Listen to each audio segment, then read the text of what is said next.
Hi everybody, my name is Mike Greenberg from ESPN. I'm the host of our morning show. It's called Get Up. And I'm delighted to be here with you today as we will read a book together. You know, so many of us are spending so much time at home right now, and I hope that you're spending at least some of that time reading.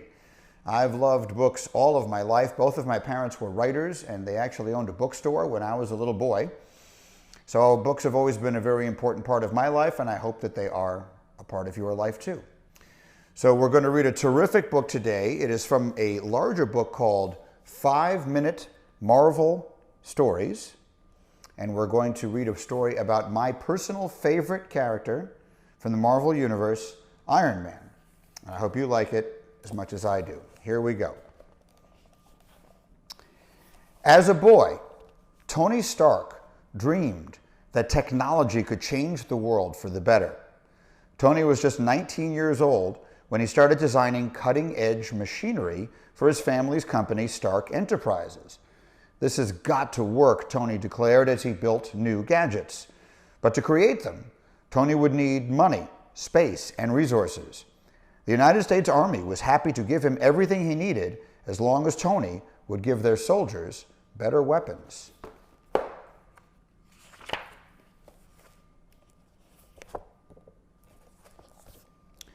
The Army commanders asked Tony, already the head of Stark Enterprises, to teach their soldiers how to use his weapons to keep evil forces at bay.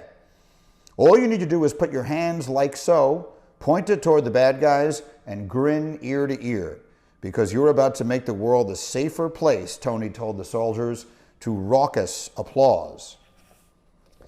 As much as the troops loved Tony for making their job safer, the warlords on the other side of the mountains hated him. Without warning, an attack broke out. The soldiers defended Tony well, but one of Tony's own devices exploded. He was blasted off of his feet and felt a sharp pain in his chest before he slammed into the ground. "Arg," he said. The last thing Tony remembered was a loud ringing in his ears. When Tony woke up, he was surprised to see a smiling face looking down at him. "My name is Dr. Ho Yinsen," the smile said. "You're safe for now, but the explosion lodged shrapnel close to your heart. Yinsen had created a powerful magnet that would pull on the shrapnel, preventing it from killing Tony." Tony was confused. Thank you, Yinsen," he said. Tony wasn't used to thanking other people.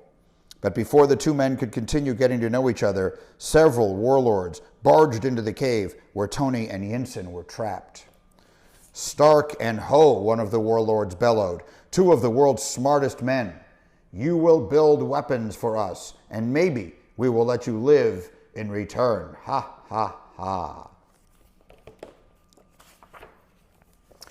After the warlords left the room, Tony turned to Yinsen. "What do you say?" Tony asked as he smirked. "Should we give them new weapons?" "Yes," Yinsen said, "I think we should, but I don't think they're going to like it." They set to work right away, gathering supplies from the tools and equipment that the warlords had brought them. It took weeks, but both men worked very hard, eager to be set free. Large pieces of gray metal were coming together, and they had a power source to run the behemoth. When their time was up, they sprung their plan.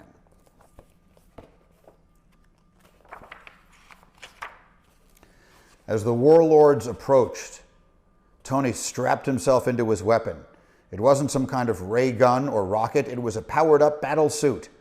Yinsen took cover as Tony smashed through their prison door and declared, "I am Iron Man." The warlords' weapons hardly made a dent in the gray armor. Iron Man was invincible.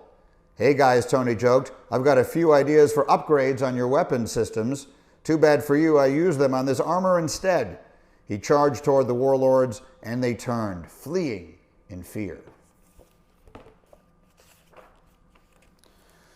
But escaping wasn't all that Tony wanted to do. He couldn't go home without stopping these men from hurting anyone else. He pulled rubble down from the caves, smashing all of their weapons. But as he did, he noticed a label on the crates that set him reeling. Those crates, they're from Stark Industries. They're from my company. Tony felt ashamed that his work was being used by warlords. But along with his shame, Tony also felt something new. There was just a spark of it, a hint of pride, that at least in this one instance, he had taken weapons away from bad men. Tony made it out of the cave, but Yinsen didn't make it out.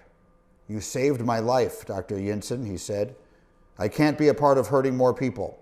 I see now that my work creating weapons has hurt a lot of people." Upon returning home, Tony made a public promise. He said, "Stark Industries will never sell weapons to anyone again.